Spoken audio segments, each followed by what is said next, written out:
He was the shadow operative for Alex Prescott, the young heir to a political dynasty, tasked with ensuring his safety at all costs. The year Alex turned 20, Julian lured him into his bed. He whispered that Alex's smooth skin and sculpted features were wasted on the life of a bodyguard. They were meant to be admired in the intimacy of a bedroom. Later, when Julian was set to marry a high-profile senator's daughter, he used Alex as a human shield and then handed him over to the notoriously cruel Damien Thorne. One would have thought Julian, with his career soaring and a beautiful fiancée on his arm, would have been content. But word spread that on the day Damien Thorne held a lavish ceremony to announce his new companion, the celebrated fiancé of the senator's daughter had collapsed, coughing up blood. When the effects of the drug wore off, moonlight was filtering through the penthouse blinds. The room was illuminated by the soft glow of a single lamp, and a tall figure stood by the window, his back to the bed, shrugging off a tailored jacket. Hearing the rustle of sheets, Damien Thorne turned. He walked slowly to the bedside, his eyes appraising Alex from head to toe. He had heard Alex was Julian Prescott's most capable man. After a deliberate pause, his deep voice was laced with a mocking curiosity as he wondered aloud if that capability extended to the bedroom. A chill ran through Alex's body. He instinctively tried to scramble back, but a powerful hand shot out, clamping around his wrist. Damien's fingers traced the red marks left by the restraints, his gaze darkening. He murmured that such delicate skin made him almost regret the roughness. Alex tore his hand away. He meant to push Damien back, but his own momentum sent him stumbling forward, pinning the man beneath him. Up close, Damien was undeniably handsome, with sharp, fox-like eyes that seemed to pierce right through a person. The rumors were true. The volatile Damien Thorne was blessed with an appearance that many would kill for. The heat of his body radiated through the thin fabric of his shirt.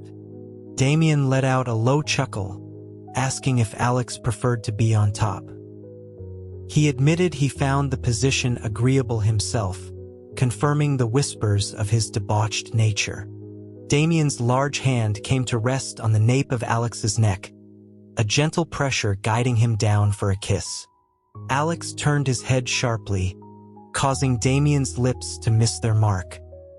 His breath hitched against Damien's neck, and he felt the man's body go rigid, his breathing quickening. Alex froze, terrified, but his stillness only seemed to embolden Damien, whose hands began to roam over his body, even daring to unfasten the belt of his trousers and slide towards the small of his back. Panic and fury surged through him. In a desperate act of defiance, Alex sank his teeth into Damien's neck. A sharp hiss of pain escaped Damien, yet he didn't release his hold. A metallic tang filled Alex's mouth. He had drawn blood. For such an act of insolence against a man of Damien's reputation, Alex prepared himself for a brutal end. Instead, Damien simply wiped the blood from Alex's lips with his thumb. He leaned in close, his voice a suggestive whisper, promising to let it slide this time, on account of Alex's beauty. He added that next time, if Alex felt the need to bite, he should choose a different spot. With that, he switched off the lamp, plunging the room into darkness, and pulled Alex into a possessive embrace. From now on, he declared, Alex belonged to him. At 14, a recession had hit the city hard. The streets were filled with the hungry and homeless.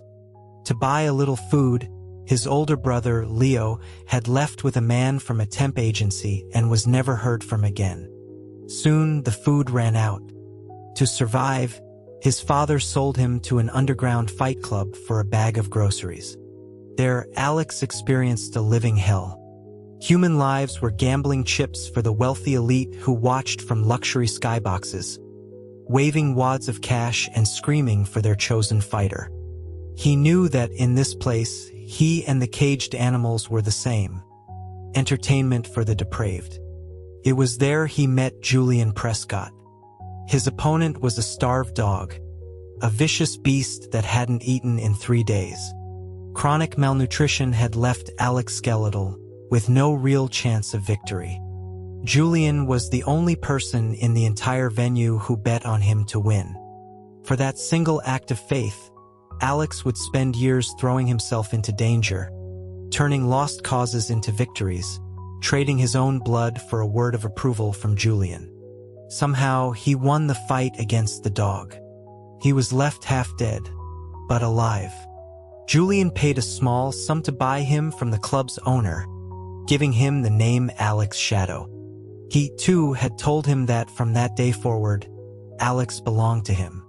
The Julian of that time was charismatic and ambitious, a prodigy with a brilliant future. He often reminded Alex of his brother, that same commanding presence, that same seemingly selfless kindness. Though the hope was faint, Alex never stopped searching for Leo, believing his brother was out there somewhere, thinking of him too. Julian noticed his constant melancholy and took him aside, his eyes sincere. He assured Alex he would help find his brother, telling him to stop calling him Mr. Prescott and to think of him as a brother instead. The earnest passion of the young heir was moving. Alex settled into the Prescott family's security detail, training relentlessly to hone his skills, wanting to become a shield against any threat, seen or unseen. Julian saw his dedication and treated him with even greater kindness, like a true younger brother. Until Julian's 20th birthday. His college friends dragged him to a decadent downtown nightclub, and everything changed. The way Julian looked at him was no longer pure. It was tainted with a raw, carnal desire. During a sparring session, his gaze drifted from Alex's sweat-sheened face down to his waist. Julian's throat bobbed. He remarked that Alex had grown up, more alluring than any of the dancers at the club. Then he reached out to pull him close, whispering for Alex not to be afraid, to let his brother take care of him. Alex was horrified. This man had offered brotherhood, yet now harbored such thoughts. He refused, struggling against him. He knew that once this line was crossed, nothing could ever be the same. He had revered Julian as a brother, nothing more. Ignoring his protests, Julian dragged him into a room, slammed the door, and his hands went to Alex's belt. His eyes were bloodshot with a terrifying lust. Seeing Alex retreat, clutching his clothes, Julian's voice dropped low, a menacing edge to it. He asked if Alex didn't want to find his brother anymore. The name froze Alex in place. Of course he did. Julian, with his family's connections and influence, was his best hope. Seeing his defenses crumble, Julian seized the opportunity, pulling him onto the bed. He cooed for Alex to be good, to let him touch him, promising it wouldn't hurt. Julian's handsome face was twisted by desire, making him look like a beast about to devour him. Alex lay there, pale and stiff as a board. The assault was rough and painful, the bed frame shaking until the early hours of the morning. Afterwards, Alex lay motionless, utterly spent. "My Alex, my beautiful Alex," Julian sighed, lying beside him, slick with sweat and sated. But Alex's heart was a barren wasteland. The brother he had admired was dead. He never called Julian brother again. Julian began treating him like a mistress, showering him with expensive colognes and designer clothes. He was pulled from high-risk assignments, not for his safety, but for fear his face might get scarred. Julian would often say Alex's skin was like porcelain, his face a work of art. He was too exquisite to be a mere operative. His place was in the bedroom. Before, he was the heir's most trusted asset. Though his position was humble, The household staff treated him with respect. Now their eyes burned with unconcealed mockery. He overheard their whispers, calling him a shameless social climber, a pretty boy who had slept his way into favor. They gossiped about the sounds they heard from Julian's room, comparing him to a common prostitute. He stood hidden around a corner, the words striking him like physical blows. His face was ashen when he ran into Leo, the fifth-ranked member of their security team, who had just returned from a mission. Leo, a few years his senior, was skilled, kind-hearted, and had always been good to him. Alex had avoided him for days, ashamed, terrified that Leo too would see him as tainted. But Leo simply took his hand and pressed a candy bar into it. "You look like you need something sweet," he said softly. "You've been through too much. Don't hide from me. I get it. When you have no power, you don't always have a choice." For days, Alex had endured the pain, the humiliation, and the vicious gossip without breaking. But those few words of kindness shattered his composure. "Leo," he choked out, "I've showered. I'm not dirty." Leo awkwardly patted his head, wiping a tear from the corner of his eye. "It's okay," he soothed. "It's all over now. The boss is getting married. You'll be free soon." Alex thought those words were his salvation. He never imagined they would lead him to an even deeper hell. He awoke from a nightmare with a jolt, his eyes meeting a pair of dark, intense ones. Damien was propped up on an elbow, looking down at him, his fingertips resting on Alex's wrist. "You were Julian Prescott's operative, weren't you?" he asked. "What happened to your skills?" The memory of the blade piercing his chest was still sharp. If not for a rare congenital condition that placed his heart on the right side of his body, he would have died in that assassination attempt. He touched the uneven scar tissue on his left pectoral muscle, swallowing the pain and hatred down. His response was a flat, two-word summary. "They're gone." "How?" Damien pressed, refusing to let it go. How indeed? It was the 70th birthday of Julian's grandmother. The entire estate was decorated, alive with celebration. Julian was in a good mood and gave Alex 2 days off, telling him to stay out of the way as important guests were present. Alex, who disliked crowds, was happy to oblige. He was in his room studying tactical manuals when he heard shouting from the main hall. He opened the door to see a team of black-clad assassins descending on the party. Chaos erupted. He saw Leo in the thick of the fight and knew he couldn't stand by. Julian was fiercely protecting a beautifully dressed young woman, Isabella, the senator's daughter. His face was a mask of cold fury, an expression Alex had rarely seen on the usually suave man. The attackers were highly skilled, and even Julian was struggling. An assassin's sword lunged towards Isabella. Julian, occupied with another attacker, couldn't intervene. In that split second, a powerful shove sent Alex flying forward. The pain of the blade entering his chest was eclipsed by a profound sense of disbelief. Isabella screamed. The last thing he saw was the horror in Julian's wide eyes. "You?" Julian gasped, his hands pressing futilely against the wound as warm blood seeped through his fingers. "Alex," he called, his voice trembling in a way Alex had never heard before. He woke up 2 weeks later, the wound still aching fiercely. He had believed that despite everything, their years together meant Julian would never wish him dead. But when it mattered, Julian had thrown him away to save his fiancée. The blade, he would learn, had been coated with a nerve agent. He tried to make a fist but felt nothing. The deep well of strength and reflexes he had honed for years was completely gone. He was now a cripple, useless. Leo sat by his bed, his eyes red-rimmed and his face gaunt. Alex managed a weak smile, which only made the hardened operative's eyes well up with tears. "Alex, you have to run," Leo urged, stuffing a wad of cash into his hand. "Get as far away from here as you can and never come back." Seeing Alex's confusion, Leo's voice broke. "The boss gave you away." "Of course. What use was an operative who had lost his edge?" And with his wedding approaching, Alex's presence was an inconvenient stain on his reputation. Julian had desired his looks and his body, but in the end, Alex was just a toy to be discarded. And he had been given to Damien Thorne, a man infamous for his brutality. He did what?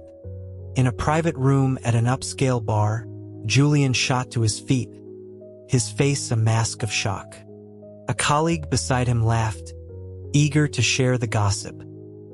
He couldn't believe Julian hadn't heard the news that the powerful Damien Thorne was taking a male partner, an unheard-of scandal.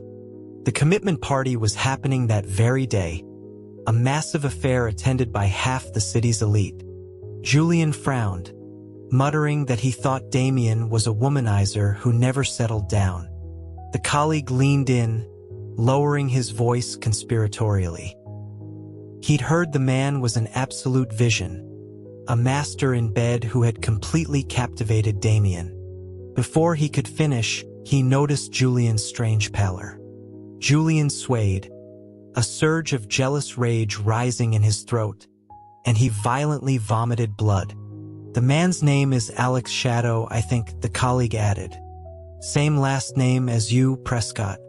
What a coincidence. Julian's mind reeled. His Alex was marrying someone else. Although he was the one who had sent Alex away, with no expectation of his purity remaining intact, the news that Alex was now publicly bound to another man felt like being roasted alive. They had been together for years. Alex had relied on him, adored him, even begged him not to be given away. But on one side was a politically advantageous marriage to a senator's daughter, and on the other a low-born male bodyguard. The choice had been obvious. His Alex had to be sacrificed. In the time they'd been apart, Julian had felt his absence constantly, even dreaming of him. He had given Alex up for power and reputation, but things were different now. He was the future son-in-law of a senator. His career was secure. He held real influence. What was the harm in taking back a male lover now? The Thorne estate was a sea of crimson and gold.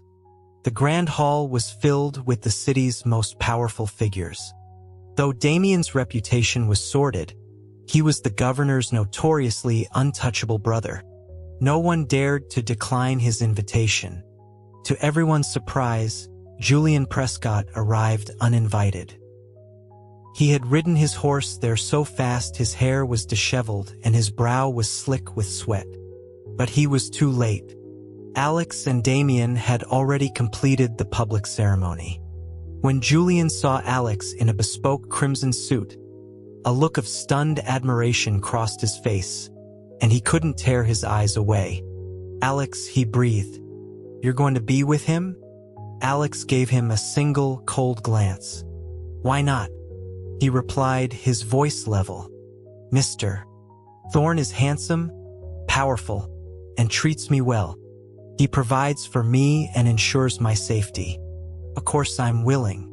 Damien walked to Alex's side, wrapping a possessive arm around his waist in full view of everyone. He raised a glass of champagne. "Thank you for the gift, Prescott," he said, his voice dripping with sarcasm. "Quite like him. In fact, you could say you were our matchmaker." It was true. If Julian hadn't handed him over, Alex would never have crossed paths with a man like Damien Thorne. Seeing Alex nestled comfortably in Damien's embrace, Julian's forced smile finally crumbled. He stood frozen, his lips moving but no words coming out. The ever-composed heir of the Prescott family left without even offering congratulations, looking utterly defeated. Before the ceremony, Alex had made a deal with Damien. Damien would help find his brother, and in return, Alex would become his public partner. Alex didn't understand why a man of Damien's stature would want him, a disgraced male operative, but he agreed. Searching for Leo on his own was like finding a needle in a haystack. But Damien was different. As the governor's brother, he had access to resources Alex could only dream of. Damien, despite his playboy facade, took the task seriously. He asked for every detail about Leo, his real name, age, physical description. The questions brought back a flood of memories.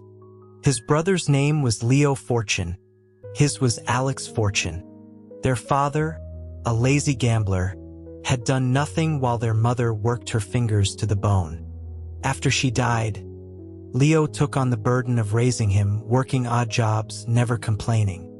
In his free time, he would take Alex into the nearby woods and teach him how to hunt. Those were the happiest days of his life. I went back home once, Alex recounted, his voice devoid of emotion, to see if my father was still alive. He wasn't. Died in the winter. Some charity buried him. By the time I found the grave, the weeds were 3 feet high. For the first time, Damien's expression was serious. He patted Alex's back in a gesture of comfort. Alex clutched at his shirt like a drowning man grasping a lifeline. My brother has a crescent-shaped birthmark on his right shoulder, he said, his voice urgent, and a bad bite scar on his left arm. He got it saving me from a feral dog when we were kids. That's why I survived the fight club. He gave me this. Alex pulled a sharpened steel hairpin from his pocket. This and the skills he taught me saved my life. A few days later, Damien returned from a meeting with his brother at the Capitol. That evening, the butler rushed to get the first aid kit. Damien had been punished. Worried, Alex rushed to meet his motorcade. Damien was helped out of the car by 2 security guards. As Alex fussed over him, adjusting cushions and fetching a blanket, Damien managed a weak grin. So lucky to have such a caring partner, he teased.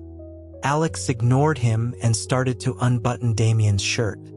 Damien stopped his hands, his smile turning roguish. Eager today, are we? Unfortunately, I'm not quite up to the task right now. Alex blushed and stuffed a piece of chocolate into Damien's mouth. Just be quiet, please. For once, his insubordination didn't annoy Damien, who instead burst out laughing. That night, Damien developed a fever. When the doctor changed the dressings, Alex caught a glimpse of his back. It was a ruin of angry, overlapping welts, bloody and raw. He didn't know what Damien had done to receive such a vicious beating. After giving him his medication, Alex stepped outside and overheard 2 staff members whispering. The governor had been furious about Damien's public affair with a man, seeing it as a disgrace to the family name. The punishment was 50 lashes with a cane. Alex stumbled back, the medicine bowl slipping from his grasp and shattering on the floor. The whispering stopped. His heart pounded in his chest. It was because of him. Once Damien recovered, he was out of the house from dawn till dusk. Worried that he had burdened him and caused him such pain, Alex decided to buy some of Damien's favorite donuts to lift his spirits. On the street, laden with boxes, he collided with a staggering figure. Sorry, he said, stepping back, then froze as he looked up. Julian Prescott. He was rail-thin, his expensive suit hanging off his skeletal frame. His cheeks were hollowed, his eyes shadowed with dark circles. He squinted, struggling to focus. Alex? My Alex, is that you? His voice was a hoarse rasp. Alex had no desire to engage with a drunk. Don't go, Julian slurred, grabbing his arm, his breath reeking of whiskey. I know it's you. I dream about you every night. Alex, I miss you so much. He seemed to be waiting for Alex to call him brother or sir, But Alex just stared at him as if he were a complete stranger. Seeing no reaction, Julian's drunken state gave way to madness. He tightened his grip. "Alex, you have to understand," he pleaded, his tone a mix of threat and persuasion. "I had no choice. You're a man. You couldn't advance my career or give me children. I had to let you go. But do you think Thorn is any better? He only wants you for your face. He's a monster. What happens when you get old? Come back with me. I have a house for us outside the city. We can be like we were before." It was the most self-serving excuse Alex had ever heard. He was no longer the naive boy Julian could manipulate. A wave of disgust washed over him. He was about to retort when a blur of motion sent Julian flying. He landed hard on the pavement, groaning in pain. Damien stood over him, his voice dripping with contempt. "Who the hell do you think you are?" he drawled, trying to touch what's mine. On the way back to the estate, Damien stormed ahead, ignoring Alex completely. "It was just a coincidence," Alex tried to explain. "I didn't even speak to him." When Damien didn't respond, Alex gave up and followed at a distance. Damien was waiting at the door when he arrived, glaring at him like a husband who'd caught his spouse cheating. "So you decided to come back," he snorted. "Thought you might just stay out all night." Alex ignored his sarcastic tone and smiled, taking his hand. Damien's expression remained stormy, but he didn't pull away. "I heard this place has the best new cronets. I waited in line forever," Alex said softly, holding one up to Damien's lips. Damien took a bite, then another. "I'm still mad," he grumbled, though his tone had softened. "Don't think a few pastries can win me over." Alex just shook his head, amused. Who would have thought the feared Damien Thorn could be so childish? After the cronets were gone, Damien's mood had improved considerably. He handed Alex a file. Alex opened it, his hands trembling. It was a report on his brother. Damien had pulled records from City Hall and the largest private investigation firms, looking into all contracts from the year Leo was sold. The records showed his brother had been bought by a wealthy merchant named Warren. "Am I dreaming?" Alex whispered, barely able to hold the papers. For years he had searched, begged, and hoped. And now, finally, a real lead. "Don't cry," Damien said, his rough thumb wiping a tear from Alex's cheek. "We'll go tomorrow and buy back his contract." Alex threw his arms around him, burying his face in Damien's chest. He wasn't a monster. He was the kindest man in the world. He wasn't sure who initiated it, but the next thing he knew, their lips had crashed together. The kiss was fierce and hungry, Damien's hand cupping the back of his head, leaving no room for escape. His tongue plundered Alex's mouth until he was breathless, his lips numb and swollen. Damien finally pulled back, resting his forehead against Alex's, their breathing heavy. "Your lips are so soft," he rasped. "So good to kiss." The next morning, Alex was up before dawn, filled with a nervous excitement.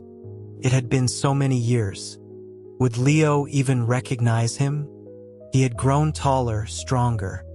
Damien had, he had to admit, taken very good care of him. The man in the mirror was pale-skinned and well-defined, carrying himself with a new confidence. He secured the steel pin his brother had made for him in his hair. The ride to the Warren estate was fraught with anticipation, which made the disappointment all the more crushing.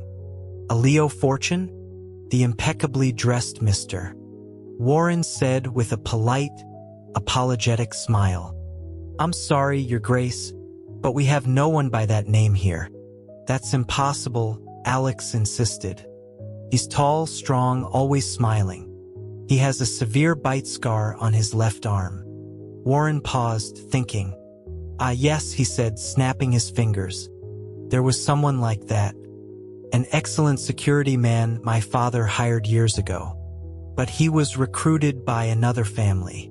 Someone from the Prescott estate bought out his contract. Who? Alex asked, his blood running cold. Prescott.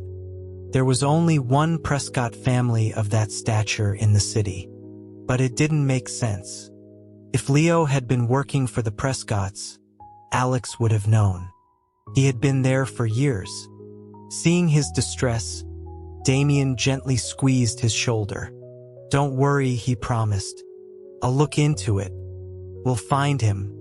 Meanwhile, scandal erupted in the city. Julian Prescott had been censured by an ethics committee, stripped of his titles, and placed under house arrest. Alex tried to get information from Damien, but was told Damien was in a closed-door meeting with important visitors.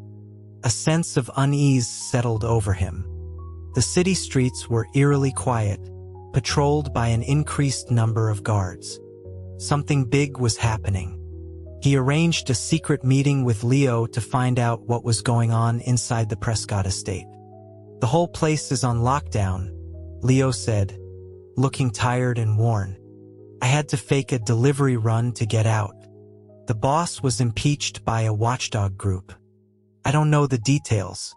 Alex then asked about his brother, Leo Fortune. Leo just looked confused. Never heard of him, he said. But the scars you mentioned, the birthmark. I have those. He rolled up his sleeve, revealing the jagged, faded teeth marks on his left forearm. They were identical to his brother's. How is that possible? Alex stammered. Can't be a coincidence. Could Leo be his brother? The mask he wore covered half his face, but the scars were unmistakable.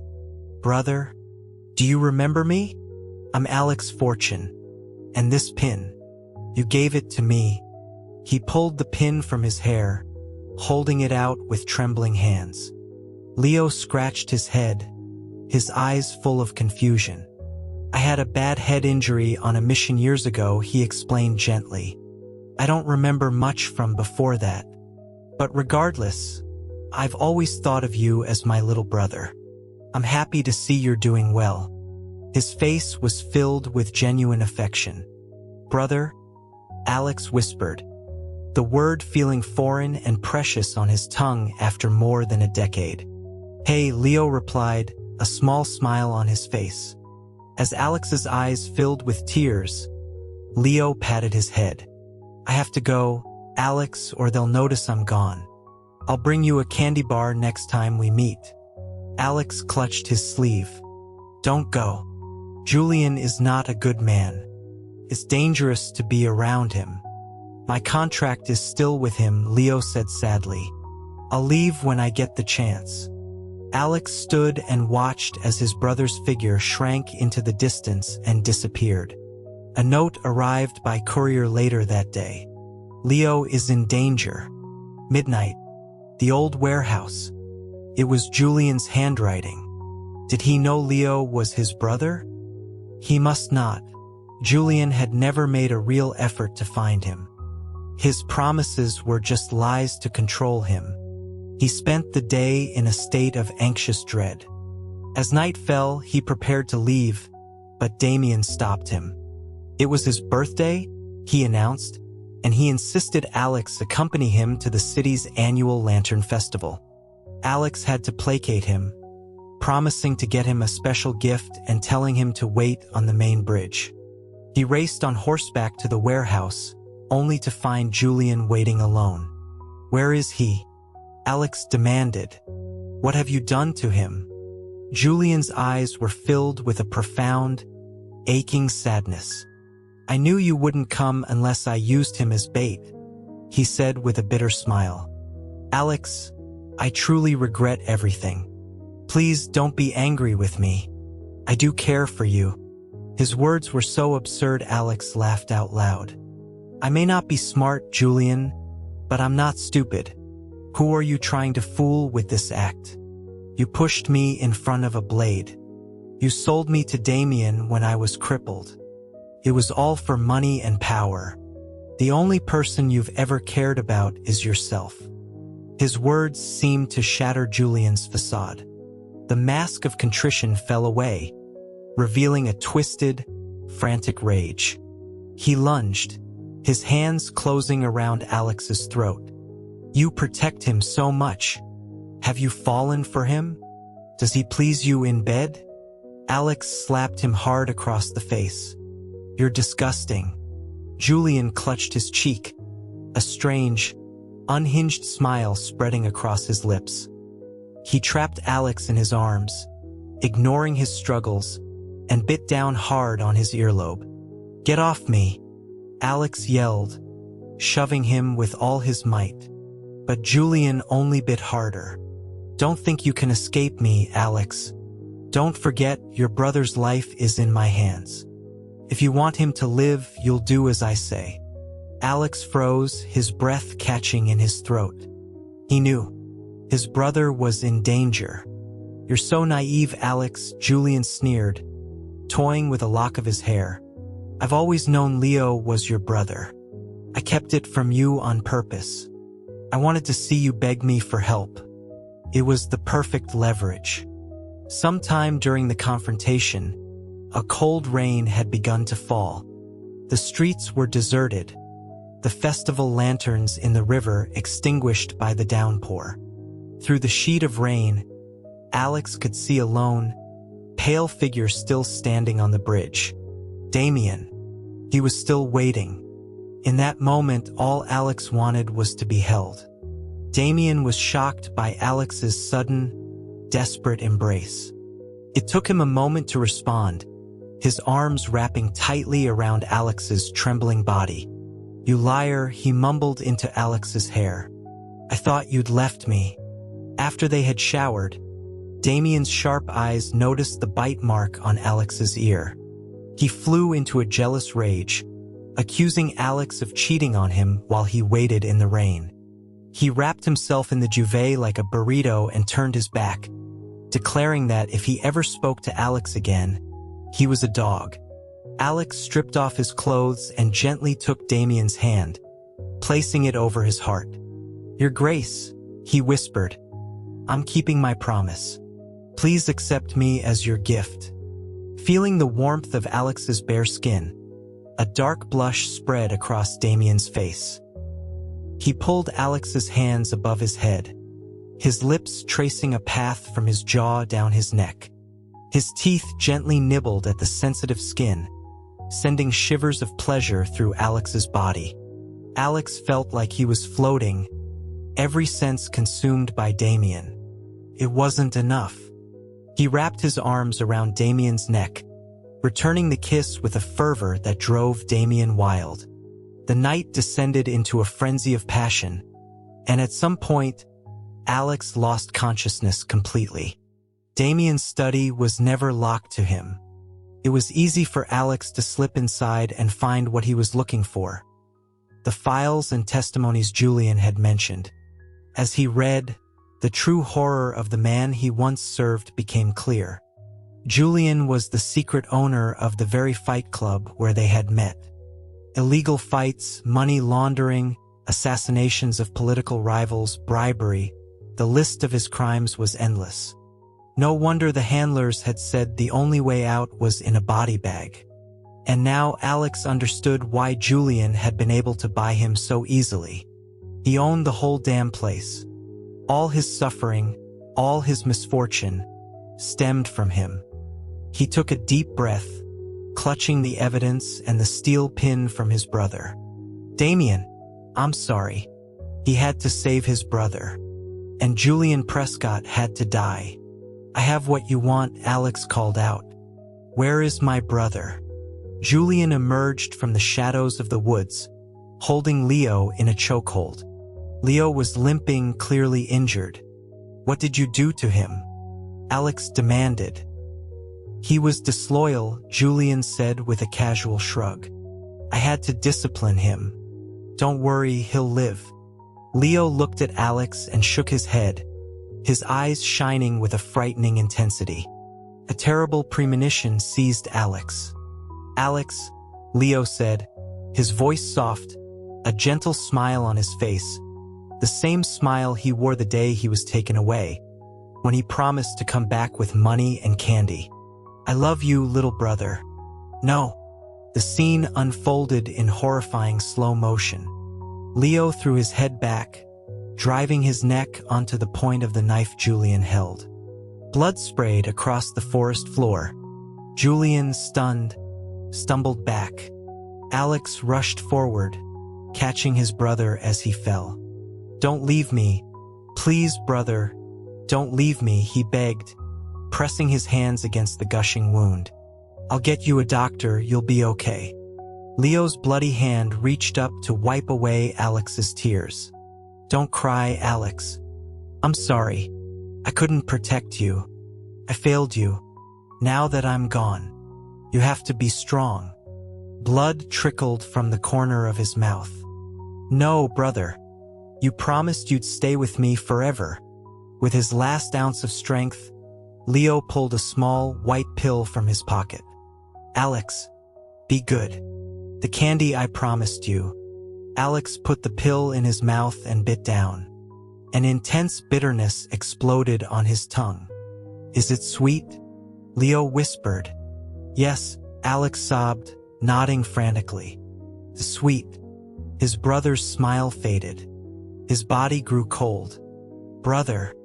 A raw, guttural scream tore from Alex's throat.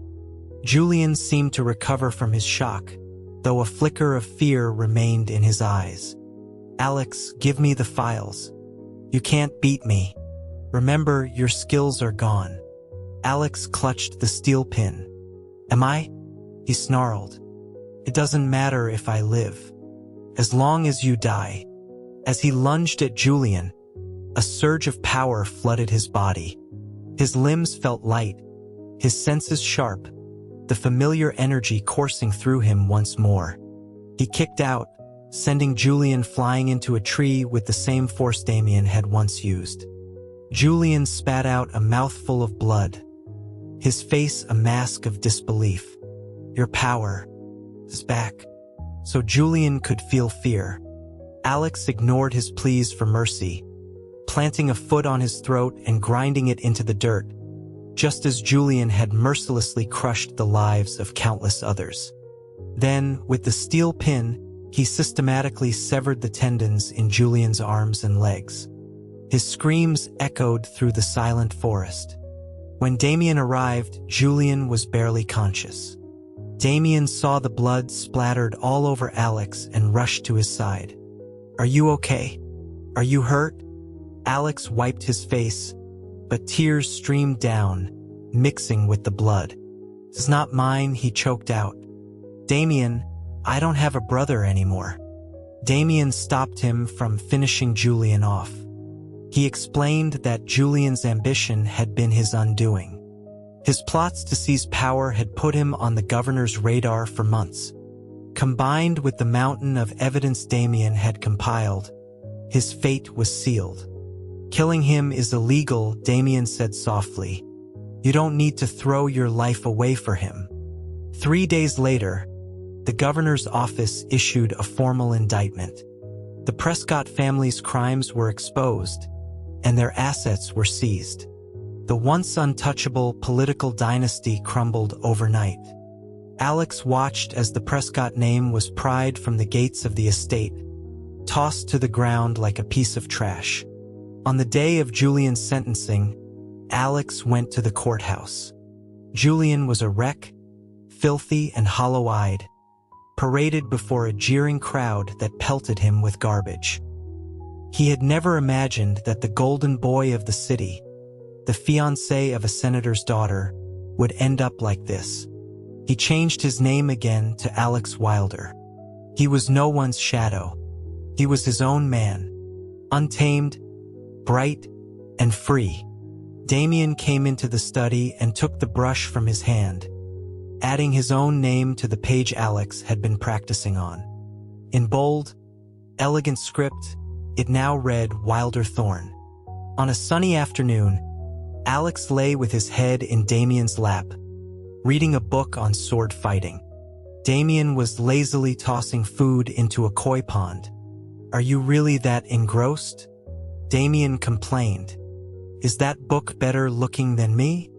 He was always like this now. For the first few weeks after Alex's abilities returned, Damien had insisted on sparring with him. He lost every time, eventually resorting to childish cheating. Of course, he never truly lost. He would always demand to win back his honor in the bedroom, his passion intensifying with the sting of his defeat, until Alex was limp and pleading for mercy. Alex had finally figured out how his powers returned.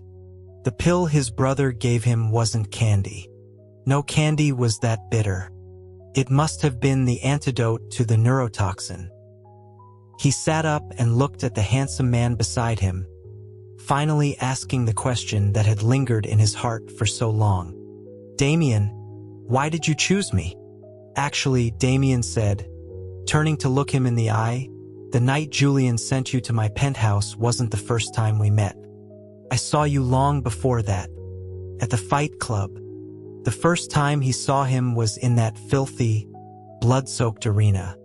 His brother, the governor, had sent him to investigate the underground operation, so he went undercover as a high-stakes gambler. No one thought the boy would win. He was so small, so thin he could barely stand. But his eyes, he couldn't look away from his eyes. They were bright and fierce, filled with an unquenchable will to live. He was like a weed growing through concrete, battered but refusing to break. At first, he couldn't even dodge the dog's initial attack. The beast tore a chunk of flesh from his arm. He had closed his eyes, thinking it was over. But then the boy turned the tables. With nothing but a thin steel pin, he blinded the animal and pierced its throat. The fight left him breathless, his own jaded heart pounding in his chest. Because of his public profile, he couldn't just take the boy. He had planned to arrange a quiet rescue to get him out of that hellhole. But Julian Prescott got to him first. It was the greatest regret of his life. Years later, he was actively working to dismantle Julian's operations. After he had several of Julian's spies eliminated, word of his ruthlessness spread, cementing his brutal reputation. He didn't care. Julian, feeling the pressure, sought to appease him. Hearing the rumors that Damien was an insatiable hedonist, Julian decided a beautiful human offering was the perfect gift. And so, Alex was delivered to his bed, drugged and bound. Seeing him again, all grown up, his features sharpened into a breathtaking beauty, Damien was overjoyed. In that moment, he knew with absolute certainty he had to have him. He would marry him, cherish him, and spend the rest of his life with him.